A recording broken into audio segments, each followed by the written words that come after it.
Hello everyone, welcome to my channel Education to Awareness. Now, it has been a while I have posted an educational video. So, I am back with an educational video and continuing our thermodynamics lecture. In thermodynamics, we have already discussed what is thermodynamics, what is a system surrounding an universe, different type of extensive and intensive properties, macroscopic and microscopic approach for the study of thermodynamics. Such topics we have already discussed and covered. So today we are going to start with thermodynamic processes which can be also categorized accordingly reversibly and irreversibly. Therefore, if I talk about any thermodynamic process, the thermodynamic process can be carried out in two ways, reversibly and irreversibly. तो हमारे ऊष्मागतिकी के lecture को continue करते हुए ठीक है आगे बढ़ते हैं हम। तो इसमें आज हम बात कर रहे हैं दो प्रक्रियाओं की जिनमें हम ऊष्मागतिकी प्रक्रियाओं को विभाजित कर सकते हैं। तो ऊष्मागतिकी प्रक्रियाओं को दो तरीकों में से आपका विभाजित किया जा सकता है। ठीक है, ये तरीके कौन से होते हैं? पहला हम कहते हैं परिवर्तनीय और दूसरा है अपरिवर्तनीय रूप से। ठीक है, तो इनको दो तरीके से आपका करा जा सकता है। ठीक है, पहला तरीका जो होगा वो परिवर्तनीय होगा यानी कि रिवर्सिबल होगा और दूसरा तरीका जो होगा वो अपरिवर्तनीय होगा यानी इररिवर्सिबल। तो नाम से भी क्लियर हो रहा होगा है ना, परिवर्तीय यानी कि जिसको परिवर्तित करा जा सके, अपरिवर्तनीय जिसको परिवर्तित ना किया जा सके, रिवर्सिबल यानी कि जो रिवर्स हो सकता है, इररिवर्सिबल जो रिवर्स आपका नहीं हो सकता है। तो इनको हम प्रक्रियाओं के रूप में यानी कि आपके प्रोसेस के रूप में यहाँ पे थर्मोडायनेमिक्स में यानी कि ऊष्मागतिकी में देखेंगे। So starting with reversible process. So as I said, as it is clear from the name, the process that we are going to carry it out. So whenever we are using the word process, it automatically means that we are referring to thermodynamic process. So here the thermodynamic process will be reversible. How? Next we are going to see. Okay, now first we are going to define a reversible process in a thermodynamics. So see, in thermodynamics, a reversible process is whose direction can be returned to its original position. So it's going in a particular direction which can be reversed to its original position by inducing infinitesimal changes to some property of the system.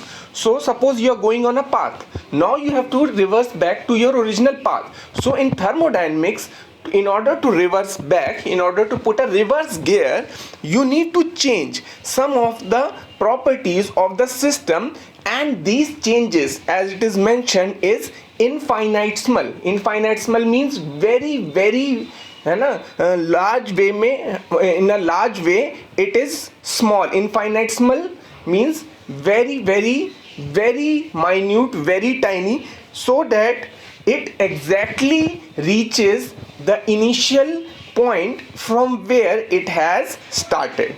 So you have to understand that throughout the entire reversible process, whenever the entire reversible process is being done, the system is in thermodynamic equilibrium with its surrounding. Now this is a necessary condition for a process to be reversible.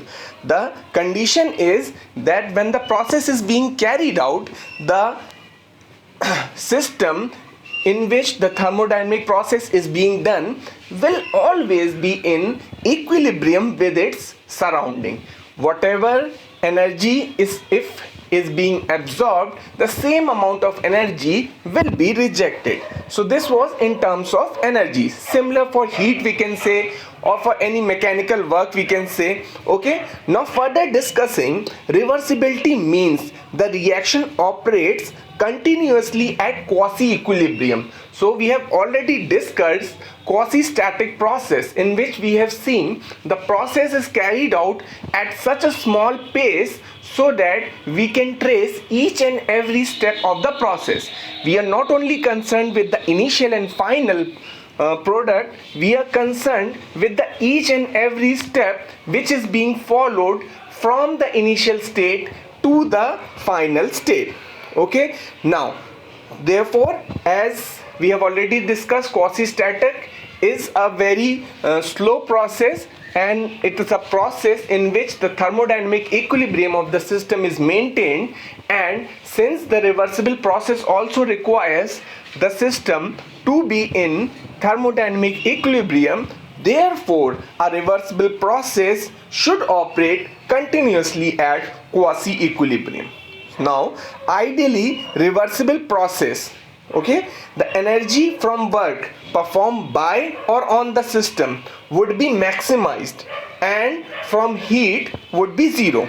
Now this means whenever a reversible process will work, it will try to maximize its work performed from the heat it is getting, and the heat would be zero. That is, all the heat, whatever heat it is getting, to convert it into work, so there will be the maximum utilization of heat to produce the maximum work. So what we will obtain will be a maximized work, and what we will see that whatever heat we have given, it will close to zero, so that the heat will be completely converted into work. So next we see that since the heat cannot be fully converted to work, so this we already know, and we are further going to discuss in the laws of thermodynamics, that heat cannot be fully converted to work and will always be lost to some degree to the surrounding. So the heat being converted fully into work is an ideal condition, that we assume that the heat should convert fully into work. But practically when we perform experiments and we check according to the laws of thermodynamics and we establish laws of thermodynamics, we see that heat cannot be fully converted into work. Okay, so this will be a reversible process which is in continuously equilibrium and which can be retained back to its initial position on the same path on which it went for its final position.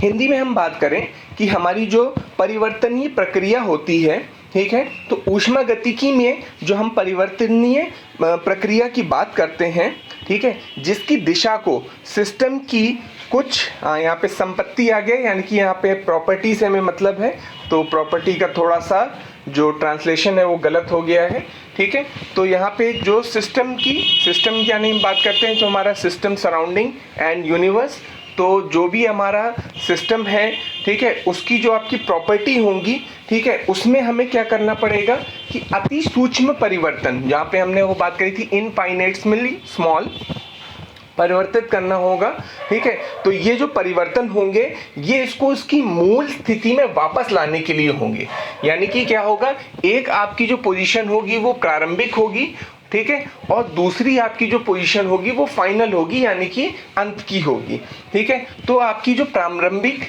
आपकी स्थिति है उस स्थिति में वापस लाने के लिए हमें क्या करना पड़ेगा, सिस्टम की जो प्रॉपर्टीज हैं उसमें आपकी आपके जो सूक्ष्म परिवर्तन है वो करने पड़ेंगे, ठीक है, उसको मूल स्थिति में क्या करने के लिए, वापस लाने के लिए। तो परिवर्तनीय का मतलब ही यही है कि आपकी एक स्थिति में थी, ठीक है, उसके बाद एक प्रक्रिया हुई जिससे वो दूसरी स्थिति में पहुंच गई।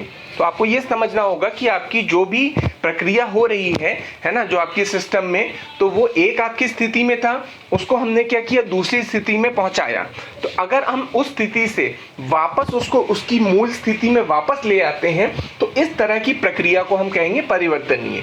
अगर वापस नहीं ला पाते हैं तो वो आपकी अपरिवर्तनीय प्रक्रिया हो जाएगी, ठीक है।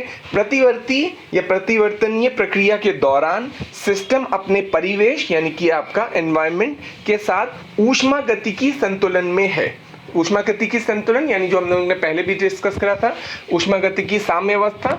तो क्योंकि जो आपका प्रोसेस हो रहा है, जो आपकी प्रक्रिया हो रही है, इसमें जो आपके परिवर्तन होते हैं वो बहुत ही अति सूक्ष्म होते हैं, जिसके वजह से जो इसका आपका इक्विलिब्रियम है यानी कि साम्य अवस्था है वो आपकी बनी हुई रहती है। ठीक है, तो अगर हम इसको और आगे डिफाइन करें तो प्रतिवर्तनीयता का अर्थ है कि प्रतिक्रिया क्वासी इक्विलिब्रियम पर निरंतर संचालित होती है। ठीक है, तो क्वासी आपका स्थैतिक प्रोसेस, हम आपकी प्रक्रिया पहले आपका डिस्कस कर चुके हैं, जहां पे हमने बात किया था कि जो हमारी क्वासी स्थैतिक प्रक्रिया होती है वो साम्य अवस्था में आपकी ऊष्मागतिकी की प्रक्रिया होती है। तो क्योंकि आपकी परिवर्तनीय प्रक्रिया भी साम्य अवस्था में है, इस वजह से क्या हो जाता है कि हमारी जो परिवर्तनीय प्रक्रिया है ये आपकी क्वासी इक्विलिब्रियम या क्वासी स्थैतिक आपकी प्रक्रिया पे संचालित होती है। ठीक है, अगर हम आदर्श रूप से देखें तो परिवर्तनीय प्रक्रिया में सिस्टम द्वारा या उसके द्वारा किया गया कार्य से ऊर्जा को अधिकतम किया जाए। ठीक है, तो आपका जो आपका कार्य है, हम हमेशा चाहेंगे कि कोई भी आपका अगर प्रक्रिया हो रही है तो उसमें जो कार्य हो वो ज़्यादा से ज़्यादा हो। तो कार्य को हमें क्या करना है, अधिकतम करना है, और यह कि गर्मी से शून्य होगा। गर्मी का यानी शून्य होगा का मतलब है कि आपकी उसको जो ऊष्मा दी जा रही है ना, यहाँ पे भी थोड़ा सा आपका जो ट्रांसलेशन में हो गया, गर्मी से यहाँ मतलब ऊष्मा से है। तो जो ऊष्मा आपकी दी जा रही है वो ऊष्मा जो होगी वो आपकी क्या होगी, शून्य होगी, है ना। तो जब आप वीडियो लेक्चर देख के नोट्स बनाए तो इसको ध्यान रखेंगे, है ना, कि गर्मी की जगह आपको यहाँ पे ऊष्मा का प्रयोग करना है। ठीक है, तो हमारा जो कार्य होगा वो क्या होना चाहिए, अधिकतम होना चाहिए। ठीक है, और हमारी जो ऊष्मा है वो क्या होनी चाहिए, शून्य होनी चाहिए। शून्य किस तरह से होनी चाहिए कि जितनी ऊष्मा दी है वो ऊष्मा शून्य होकर सारी की सारी कार्य में क्या हो जाए, आपकी परिवर्तित हो जाए। तो ये हमारा आदर्श रूप से होना चाहिए। हालांकि ऊष्मा को पूरी तरह से कार्य में परिवर्तित नहीं किया जा सकता है। ठीक है, तो ये हम आगे जब थर्मोडायनेमिक्स के आपके लॉज देखते हैं, है ना, ऊष्मागतिकी के नियम देखते हैं, तो उसमें हम देखते हैं कि ऊष्मा को पूरी तरह से आपका कार्य में परिवर्तित आपका किया नहीं जा सकता है। परिवेश यानी सराउंडिंग में कुछ ना कुछ ऊष्मा का आपका हानि अवश्य ही होगी। ठीक है, तो हमने भी बताया कि हम आदर्श रूप से उसको आपका मानते हैं, लेकिन आपका जो वास्तविक रूप है, वास्तविक रूप में ऐसा आपका नहीं होता है। ठीक है, तो इसमें ध्यान रखेंगे, परिवर्तनीय प्रक्रिया वो है जो आपकी साम्यावस्था में होगी और जिस आपका मार्ग से वो आपकी अंतिम अवस्था में पहुंचेगी, उसी अंतिम अवस्था से वापस अपनी जो मूल स्थिति है उसमें वो वापस आ सकती है। इस तरह की प्रक्रिया को हम परिवर्तनीय प्रक्रिया कहेंगे।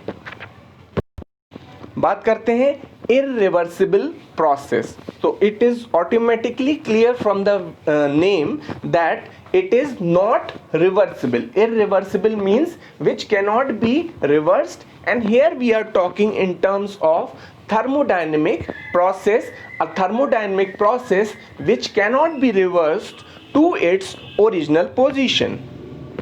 So let us define an irreversible thermodynamic process. So in thermodynamics, a change in the state of the system and all of its surrounding cannot be restored to its initial state. So you have to understand that the change in the system and the change in the surrounding are permanent. They cannot be reversed back to their original position from where they have started. So further I will give you some examples in order to make you understand what are reversible and what are irreversible process. So further here you see that the reversing, which I have already discussed in the previous process, that was reversible, that the reversing was done by the infinitesimal changes in some properties of the system without the expenditure of energy. But in case of irreversible process, after doing these changes also, the initial state cannot be restored. So simple way you have to understand, if the initial state can be restored, then that will be a reversible process. If the initial state cannot be restored, then that will be a irreversible process. And how this is being reversed is by the changes, infinitesimal small changes in the properties of the state of the system. So further we see that a system that undergoes an irreversible process may be capable of returning to its initial state. Now it may be capable, however the impossibility occurs in restoring the environment to its initial condition. Suppose we are talking about a system and we are talking about a surrounding. Suppose if we bring back the system to its original state, then also it is impossible to bring back the surrounding to its original states. Therefore we see that mostly in actuality the process are irreversible. For the ideal conditions, in order to make our calculations easy, we consider the process to be reversible, right? Now another important reason for this is, which you are going to study, which we are going to discuss further also, is an entropy. So we see for any process, the entropy is a state function. The change in entropy of the system is same whether the process is reversible or irreversible, and an irreversible process increases the entropy of the universe. So you have to understand entropy, we are going to discuss further also. You can consider it here as a property of the system, like we have heat, we have temperature, pressure, volume, like similarly we have entropy, enthalpy. So entropy of the universe is always increasing. This we have also discussed when we are discussing system, surrounding and the universe. So the entropy of the universe is continuously increasing. So even if you bring back, whenever a process occurs, even if you bring back the system to its original position, the entropy of universe has increased. Therefore the process will be an irreversible process. So also this we are going to discuss in the second law of thermodynamics, that the second law of thermodynamics can be used to determine whether a process is reversible or not. So we apply the second law of thermodynamics on any process in order to find whether or not it is a reversible process. So you have to understand, simple way, an irreversible process is a process which cannot be returned back to its initial state by changing infinitesimally the properties of the system. Hindi में बात करें हम तो ऊष्मागतिकी में है ना, एक आपकी प्रणाली की स्थिति यानी कि आपकी जो सिस्टम है उसकी आपकी अवस्था, ठीक है, उसके सभी परिवेश में परिवर्तन को ऊर्जा के व्यय के बिना, ठीक है, सिस्टम की कुछ आपकी जो प्रॉपर्टीज़ हैं उसमें अति सूक्ष्म परिवर्तन द्वारा प्रारंभिक अवस्था में बहाल नहीं किया जा सकता है, ठीक है। तो इसमें आपका जो अवस्था है वो प्रारंभिक अवस्था में वापस नहीं आ सकता। तो जैसे हमने बताया था, एक प्रारंभिक अवस्था होगी, एक अंतिम अवस्था होगी। तो एक बार जब आप प्रारंभिक अवस्था से अंतिम अवस्था में पहुंच गए हैं किसी भी ऊष्मागतिकी प्रक्रिया द्वारा, और उसके बाद अगर आप अपनी अंतिम अवस्था से प्रारंभिक अवस्था में आ जाते हैं तो वो प्रक्रिया अब परिवर्तनीय होगी। अगर अंतिम अवस्था से प्रारंभिक अवस्था में वापस नहीं आ पाते हैं तो वो प्रक्रिया अपरिवर्तनीय होगी, ठीक है। और ये जो वापस आने का जो प्रक्रिया है वो कैसे होता है, वो इस तरह से होता है कि आपकी जो भी प्रॉपर्टीज़ हैं उनमें हम अति सूक्ष्म परिवर्तन करते हैं, ठीक है। एक अपरिवर्तनीय प्रक्रिया से गुजरने वाली प्रणाली अभी भी अपनी प्रारंभिक स्थिति में लौटने में सक्षम हो सकती है। तो अब देखिए क्या होता है कि आपकी जो प्रणाली है यानी कि आपका जो सिस्टम है वो तो हो सकता है सक्षम है कि अपनी प्रारंभिक अवस्था में आ जाए, मगर जब भी हम बात करते हैं कि हमारा कोई सिस्टम है, कोई प्रणाली है, तो उसके साथ हमारा परिवेश भी होता है, और परिवेश को आप उसकी जो प्रारंभिक अवस्था है उसमें नहीं ला पाते हैं, नहीं ला सकते हैं। इस वजह से तो अगर हम उसको पूरे रूप आपका एक संपूर्ण रूप से देखेंगे यानी कि हमारी प्रणाली और परिवेश को, तो प्रणाली तो आपकी जैसा कि हमने बात किया कि उससे सक्षम होती है कि अपनी आपकी जो प्रारंभिक अवस्था उसमें आ जाए, लेकिन आपका जो परिवेश है वो प्रारंभिक अवस्था में नहीं आ सकता है।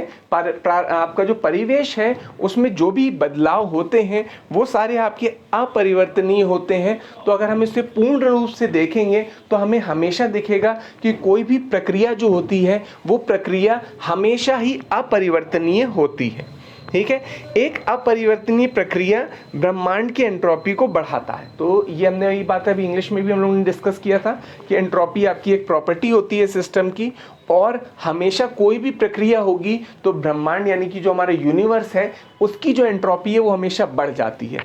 तो वो एंट्रोपी हमेशा बढ़ती है, वो कभी घटती नहीं है ना। तो इसका मतलब है जो चीज़ अगर हमेशा बढ़ रही है तो है ना, जैसे एक एग्जाम्पल यहाँ पे हम ले लें, जैसे एक पेड़ है, ठीक है, तो पेड़ की जो प्रॉपर्टी वो ये है कि उसमें पानी डालिए, खाद डालिए तो हमेशा बढ़ेगा, वो वापस से छोटा नहीं हो सकता है। ठीक है, तो इस वजह से मतलब वो उसकी एक प्रॉपर्टी है। तो उसी तरह से जो ब्रह्मांड की एंट्रोपी होती है उसकी आपकी एक प्रॉपर्टी होती है कि वो हमेशा बढ़ता है।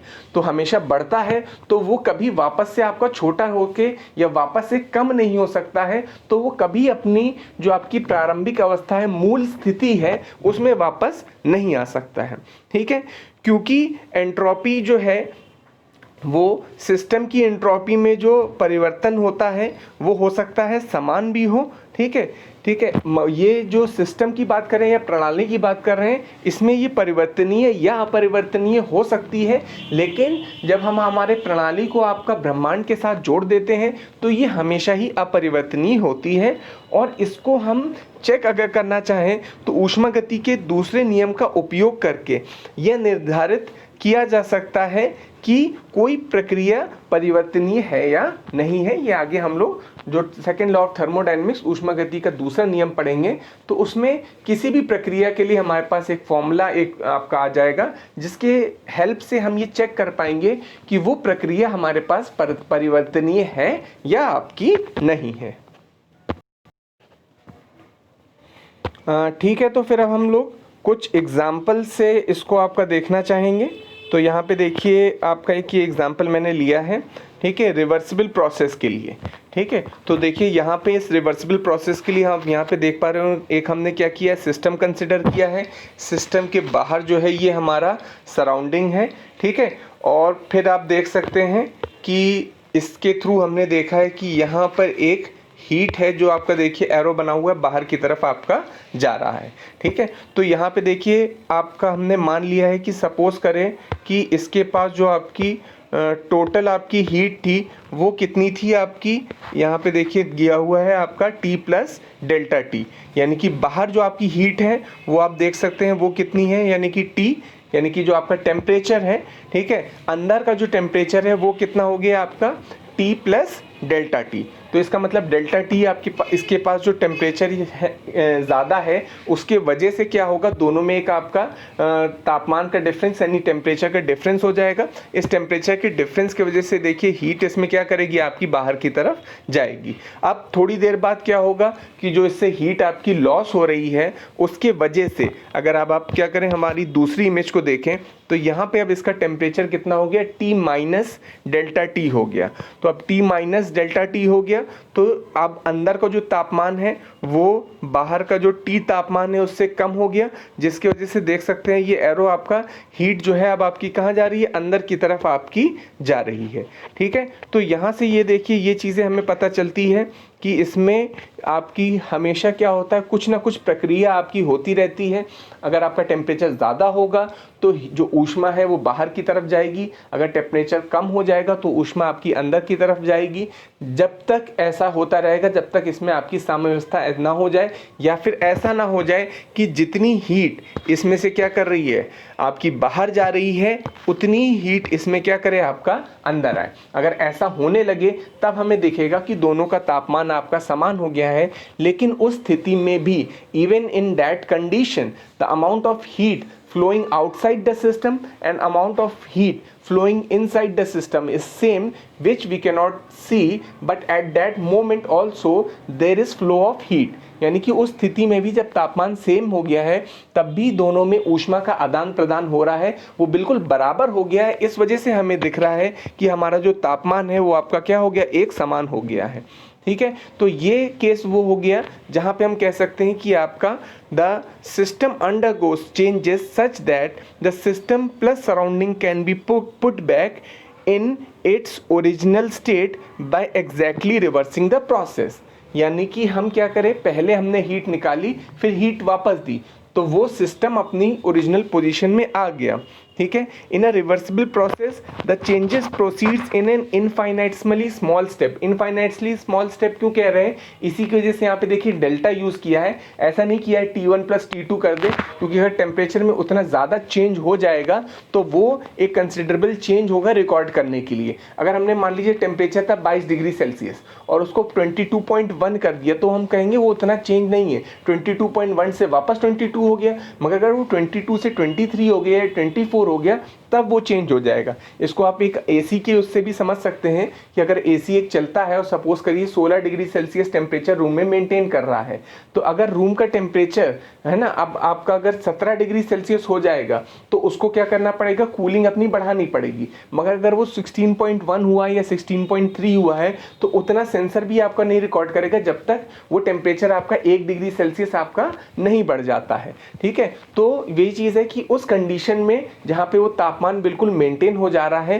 ठीक है, तो वो कंडीशन हम क्या कह दे रहे हैं, हमारी इरिवर्सिबल वाली कंडीशन है। यानी कि जितनी ऊष्मा बाहर जा रही है उतनी ही ऊष्मा आपकी अंदर आ रही है। ठीक है, और ये जो चेंज है बहुत आपका स्मॉल है। ठीक है, और कह सकते हैं, जो हम कह सकते हैं क्लोज टू इक्विलिब्रियम। इक्विलिब्रियम तो नहीं कहेंगे, इक्विलिब्रियम का मतलब तो हुआ कि ना ही ऊष्मा बाहर जाए ना ही ऊष्मा अंदर जाए, मगर अगर ये इतनी स्मॉल वे में अंदर बाहर जा रही है कि इसका तापमान आपका बना हुआ है, ठीक है, तो इसको क्लोज टू इक्विलिब्रियम कह सकते हैं। ठीक है, और ये एक तरह से क्या होता है, this is clearly an idealisation and can never happen in a real system.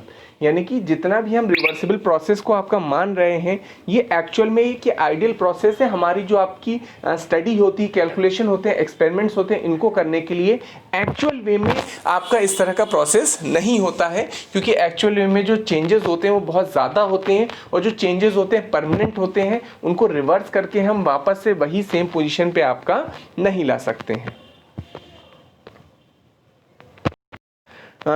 Talking about difference now, reversible process, irreversible process. Reversible process is carried out infinitesimally small. ठीक है, तो रिवर्सिबल प्रोसेस को हम आपका अति सूक्ष्म रूप से आपका करते हैं। Irreversible is carried out rapidly, यानी कि इरिवर्सिबल प्रोसेस जो होता है उसको बहुत ही तेज़ी से आपका किया जाता है ना, बहुत ही आपकी उच्च गति से आपका ये प्रक्रिया संपन्न होती है। ठीक है, in reversible process at any stage the equilibrium is not disturbed. at every stage किसी भी स्थिति में उसकी जो आपकी साम्य अवस्था है वो डिस्टर्ब नहीं होती है। ठीक है, in irreversible process equilibrium may exist only after the completion of the process। यानी कि वही बात हमने बताया था, 16.1 16 हो जा रहा है तो ये इक्विलिब्रियम मान लेते हैं, मगर 16 से 17 हुआ फिर 16 हो रहा है, या 16 से 18 हुआ फिर 16 हो रहा है, तो ये इक्विलिब्रियम नहीं होगा। यानी कि जब तक ये प्रक्रिया हो रही है तब तक तो आपका ये इक्विलिब्रियम नहीं होगा, लेकिन एक बार जब प्रक्रिया कंप्लीट हो गई, यानी कि वो 18 से 16 पे आ गया और 16 पे मेंटेन है, तब वो इक्विलिब्रियम में हो सकता है। यानी कि इक्विलिब्रियम में एग्जिस्ट, यानी कि साम्य अवस्था हो सकती है, और जो आपका परिवर्तनीय यानी कि रिवर्सिबल प्रोसेस है उसमें साम्य अवस्था होगी। ठीक है, दिस इज द डिफरेंस। ठीक है, reversible process it takes infinite time for completion, यानी कि वही बात है 16.1 16 15.9 16, तो ये एक इनफाइनाइट टाइम लगेगा कि इसको बिल्कुल ही 16 पे रोकने में। ठीक है, now irreversible process takes a finite time, यानी 18 से 16 पे आना है तो उसके लिए फाइनाइट टाइम लगेगा, 15 मिनट लगे, 1 घंटा लगे, 2 घंटा लगे, तो उसके लिए एक फाइनाइट टाइम लगेगा, एक फिक्स्ड आपका टाइम लगेगा। ठीक है, reversible process, work obtain in this process is maximum because we are considering the ideal condition. तो आइडियल कंडीशन की वजह से रिवर्सिबल प्रोसेस में जो कार्य उत्पन्न होता है वो आपका अधिकतम होता है। Work obtain in this process is not maximum, this is for the irreversible process. तो रिवर्सिबल प्रोसेस में वर्क मैक्सिमम होगा, आइडियल होगा, जो कि एक्चुअल में मिलेगा नहीं। इरिवर्सिबल प्रोसेस में जाहिर सी बात है में मैक्सिमम वर्क नहीं मिलेगा, मगर वही एक्चुअल वर्क है जो आपका क्या कर रहा है, वहाँ पे हो रहा है, यानी कि आपका उत्पन्न हो रहा है। तो ये ध्यान रखेंगे, ये जो दो हमने प्रोसेस पढ़े, रिवर्सिबल और इरिवर्सिबल, तो सबसे मेन चीज़ ये याद रखेंगे कि मैक्सिमम, या आपके एक तरह से मान सकते हैं कि अगर हम प्रैक्टिकली बात करें, है ना, वास्तविक रूप से बात करें, तो सारे ही प्रोसेस आपके जो होते हैं वो कैसे होते हैं, इरिवर्सिबल होते हैं, यानी अपरिवर्तनीय होते हैं। लेकिन हमारी स्टडी के लिए, हमारे अध्ययन के लिए हम प्रोसेस को रिवर्सिबल मानते हैं, जिससे उनका अध्ययन करना हमारे लिए आसान हो जाता है। लेकिन ये all these reversible process are ideal process, ये सारे के सारे आदर्श प्रक्रियाएं होती हैं, ठीक है, जो हमारी जो आपकी स्टडी है, अध्ययन को आसान बनाती हैं, लेकिन वास्तविक रूप से नहीं होती हैं, ठीक है। तो वास्तविक रूप से होने के लिए हमें उसमें हानियों को मानना पड़ता है। We have to consider losses in the reversible process in order to relate it with the irreversible process. तो आज का हमारा लास्ट टॉपिक ले लेते हैं, that is the zeroth law of thermodynamics. Now we are zeroth law also known as zero law, यानी कि कह सकते हैं इनिशियल आपका प्रारंभिक आपका होता है। Considering the first law, now we consider this law as the zeroth law, the zero law of thermodynamics.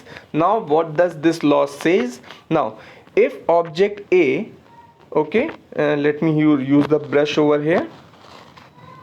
See, now here is the object A, here is the object B, right? Now if object A, right, is in thermal equilibrium with object C. So we are starting here with the bottom figure. So here we see that this is object A. Now this is in equilibrium with object C. So we can consider, suppose in terms of temperature. Now suppose A and C have same temperature. Okay. Now considering the second figure, object B is separately, now they are not connected, object B is separately in thermal equilibrium with object C. So here you can see in the middle figure, this is object B, this is object C.